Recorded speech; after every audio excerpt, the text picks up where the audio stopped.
Uma das maiores preocupações do mundo moderno é a alimentação da humanidade. Muita gente dormindo na rua, emprego não tem. Em casa somos 5 pessoas. Nós estamos numa situação difícil. Ninguém ri de barriga vazia. A família faz parte dos mais de 33 milhões de brasileiros que passam fome. A fome é uma imoralidade. Começou o pagamento dos benefícios do Bolsa Família. Novos campos agrícolas. Nova opção de desenvolvimento. A propaganda é a alma desse negócio. E a face mais perversa aparece quando a indústria de alimentos volta os olhos para o público infantil. A gente cria o nosso próprio alimento para não precisar comprar para vir com agrotóxico. Se não tiver reforma agrária, se não tiver geração de emprego, se não tiver a distribuição de... A gente chama de a dupla face, né, da má alimentação ou da má nutrição.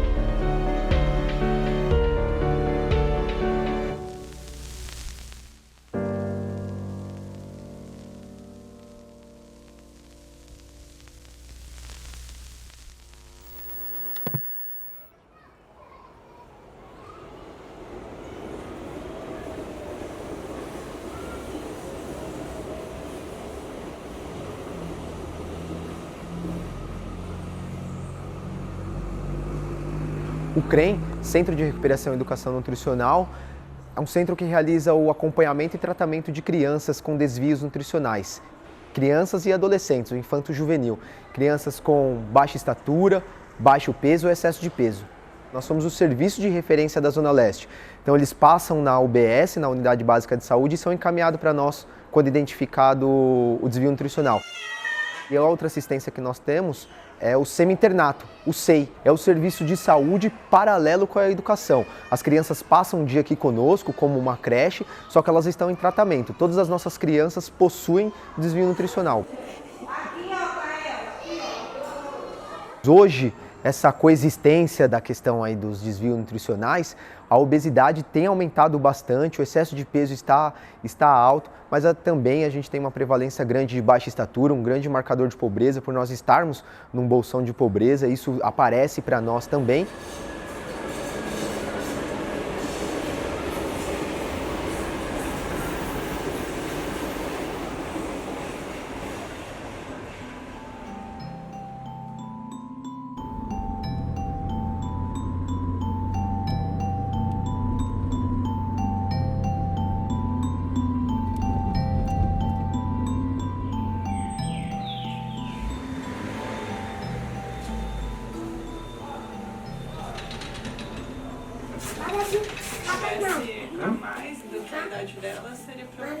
Eu fui fazer a matrícula da minha filha, a Estela, numa escola, encontrei a diretora do CREM e ela pediu que antes de eu fazer a matrícula eu fosse fazer uma avaliação.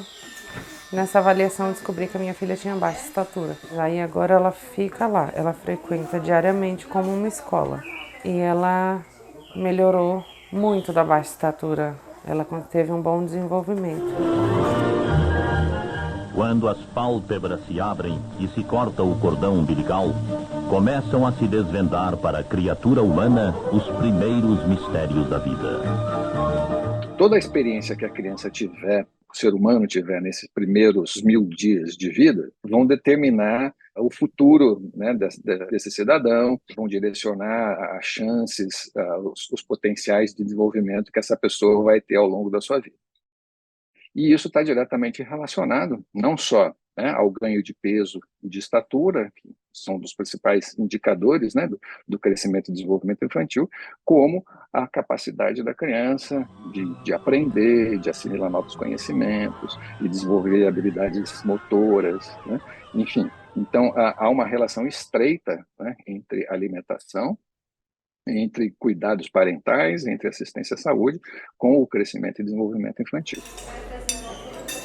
É muito importante que a criança ela esteja bem nutrida, principalmente nessa fase, para atingir o seu potencial de crescimento, porque se até os 2 anos ela não estiver bem nutrida, dificilmente a gente vai conseguir reverter esse quadro e alcançar aquele potencial de crescimento dessa criança. Fora isso, uma criança não bem nutrida, né, ela vai ter mais riscos de infecções respiratórias, ela vai ter mais riscos de enfim, diarreia, de baixa de imunidade, de anemia. Então, como é importante a criança ela ser bem nutrida nessa fase inicial de vida, a alimentação saudável, né, e adequada para as crianças seria uma alimentação com base de legumes, verduras, frutas, cereais, proteínas, né, e de preferência que não tivesse muitos alimentos industrializados, né? Então aquela frase que a gente fala muito de desembalar menos e descascar mais, elas fazem muito presente principalmente para o público infantil.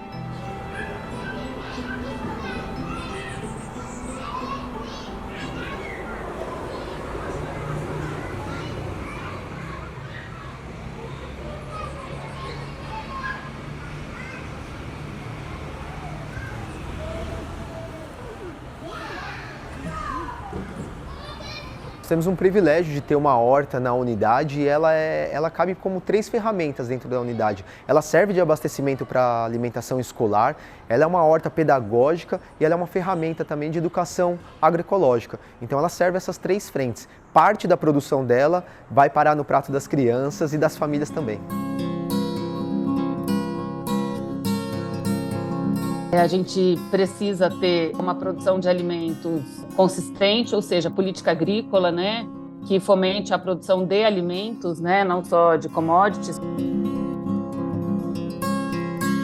A gente perdeu parte dos incentivos que a gente tinha para produzir alimentos e, de fato, as commodities passaram a ser muito mais lucrativas para o produtor, para o agricultor, do que a produção de alimentos, né? Então, mesmo com o ganho de produtividade, a gente perdeu área plantada e perdeu em termos quantitativos.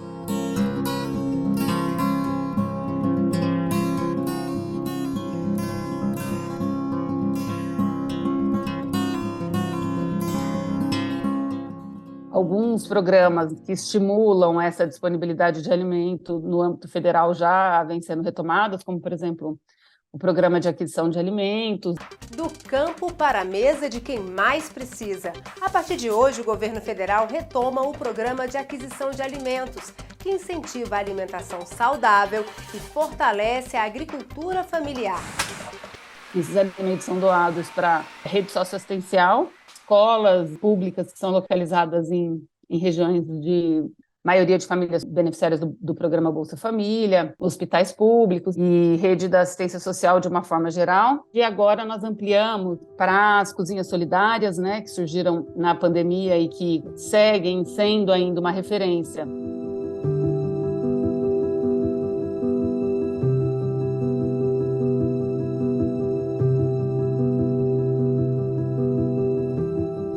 Na pandemia eu engravidei da Estela e eu vim descobrir a gravidez da Estela, eu já estava de quase 5 meses. Porque eu fazia teste de gravidez e todos davam negativo. Eu falei, gente, isso não é possível. Aí agora da Hannah não, eu descobri bem no começo, graças a Deus. Mas também para mim foi um choque, né? Porque sozinha não é fácil. Eu tenho 3 filhos, o Heitor de 5 anos, a Estela de 3 e a Hannah de 2 meses. Bom, agora tá um pouco melhor, mas já esteve em uma situação mais extrema em relação à alimentação para eles. Começou mais na época da gravidez da Estela, né? Depois do nascimento dela. Para as crianças, não. De chegar a faltar para eles, não. No caso, deixa de comer para não faltar para eles. Já chegou a acontecer, sim. Bom, a minha base da renda é um salário mínimo, né? E o que ajuda muito é receber o Bolsa Família, que é com que eu pago o aluguel e a água e a luz. Eu uso o dinheiro mais com alimentação e coisas de higiene para eles mesmos. Como tem 2 crianças que usam fralda, então pesa muito. Quanto mais crianças menores no domicílio, mais vulnerável é a família ao risco de insegurança alimentar e a fome, a vulnerabilidade à fome de uma forma geral ou em situação de fome mesmo, né? Então, o Bolsa Família volta a observar isso, né? Tem um valor que é um valor universal, mínimo ali para todo tipo de família, e a partir desse valor mínimo, nós passamos a pagar R$150 adicionais para cada criança de 0 a 5, depois R$50 adicionais para crianças de 6 até 18 anos, gestantes também. Então, você passa a olhar a composição familiar. Com isso, você já tem uma injeção de renda, né? E já consegue, renda significa dinheiro para as pessoas poderem comprar comida, né? Então, esse é um grande programa de acesso. E o segundo é a alimentação escolar, o Programa Nacional de Alimentação Escolar. Quantidade de crianças que a gente tem que se alimentam cotidianamente na escola, no mínimo uma refeição, e isso desafoga, de alguma forma, o orçamento doméstico e a necessidade de prover aquela refeição para aquela família.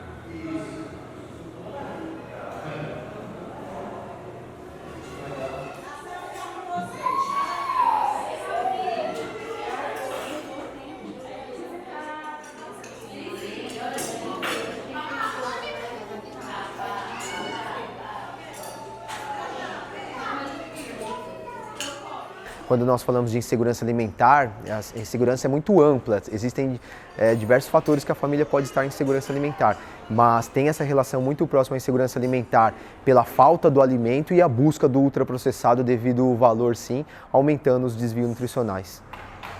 Mestre Cuca, por que é que você usa somente o açúcar? É mais substancial e muito mais nutritivo. Titia, me dá mais.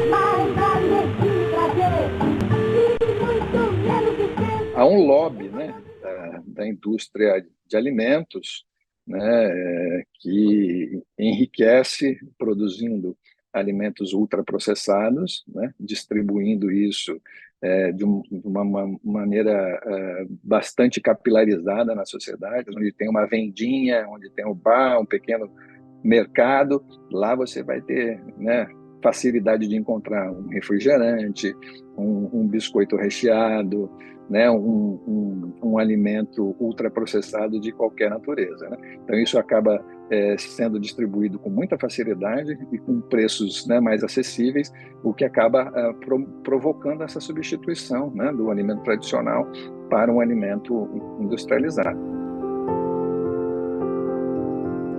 De fato, não é só uma escolha individual. Tem as pessoas que não podem escolher por questão econômica, né? Porque, enfim, só podem comprar um macarrão instantâneo mesmo, não tem jeito. Todo respeito para essas pessoas, né? Ninguém está dizendo que elas estão erradas. Tem também as pessoas que não podem escolher porque não sabem que precisam escolher outra coisa, né? Porque não sabem que a alimentação que é saudável é outra, né? Não é essa. Porque a narrativa que a indústria cria é super pesada, né? Tenta criar narrativas de afeto para vender esses alimentos ultraprocessados.